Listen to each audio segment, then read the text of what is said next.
بسم اللہ الرحمن الرحیم۔ السلام علیکم ورحمۃ اللہ وبرکاتہ۔ رمضان المبارک کی نسبت سے روزانہ ایک رکوع کے سلسلے میں انشاءاللہ العزیز آج ہم سورہ بقرہ کے رکوع نمبر 39 جو کہ تیسرے پارے کا 7واں رکوع ہے اور آیات 282 سے 283 یعنی 2 آیات پر مشتمل ہے۔ انشاءاللہ العزیز اس کے مضامین پر غور کریں گے۔ انفاق فی سبیل اللہ موضوع بتدریج آگے بڑھ رہا ہے۔ پچھلے رکوع میں سود، اس کے مضمرات، اس کی حرمت، انجام کار پہ بات ہوئی، تو اس رکوع میں اس کے متبادل کیا ہونا چاہیے۔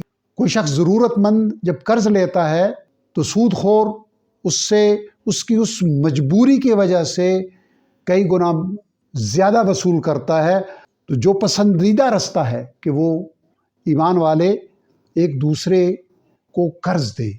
اب جب قرض دیں اور اس پہ سود نہ لیں تو قرض کے کچھ تقاضے، کچھ آداب سکھائے گئے کہ جب تم قرض لو کسی مقررہ مدت تک تو اسے لکھ لیا کرو، اور انصاف کے ساتھ اگر خود نہ لکھ سکو تو کسی کاتب سے لکھوا لو، اور کاتب لکھنے سے انکار نہ کرے۔ یہ وہ زمانہ تھا جب لکھنا پڑھنا بہت ہی ناپید تھا، اور جس کے اوپر قرض عائد ہو یعنی جس نے قرض لیا ہے وہ املا کروائے، وہ اس جو شرائط طے ہوئی ہیں، جو مدت طے ہوئی ہے وہ لکھوائے، اور اپنے رب تعالی اللہ سے ڈرے اور کسی چیز میں کوئی کمی نہ کرے، یعنی جو چیزیں طے ہوئی ہیں ان میں سے کوئی کمی نہ کرے۔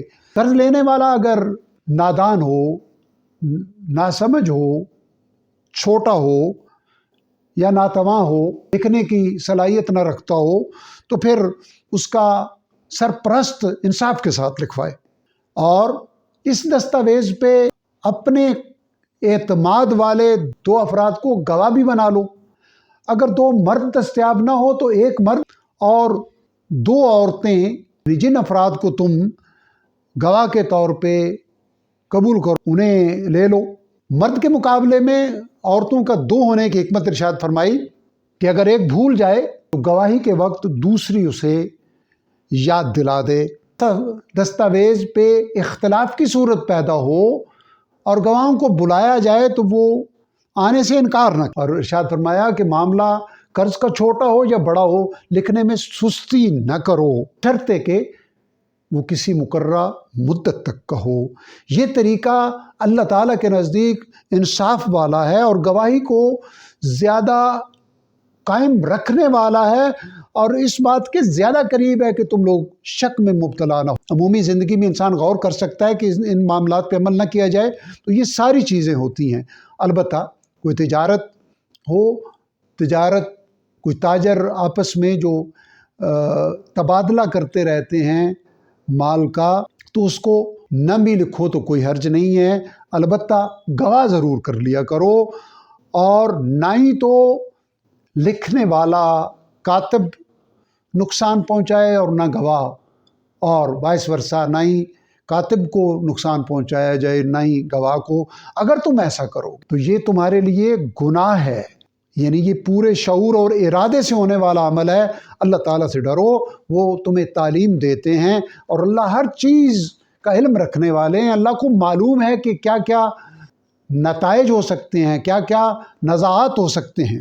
تم سفر میں ہو اور کوئی لکھنے والا نہ پاؤ تو پھر کوئی اپنی قیمتی چیز عارضی طور پہ قبضے میں دے کے، رہن رکھ کے، دستاویز کی جگہ بطور ضمانت وہ چیز حوالے کر دو، اور جب اس کی ضرورت ختم ہو جائے یعنی دستاویز کے حالات پیدا ہو جائیں تو پھر اس رہن والی چیز پہ قبضہ جمائے رکھنا ضروری نہیں، ناپسندیدہ ہے۔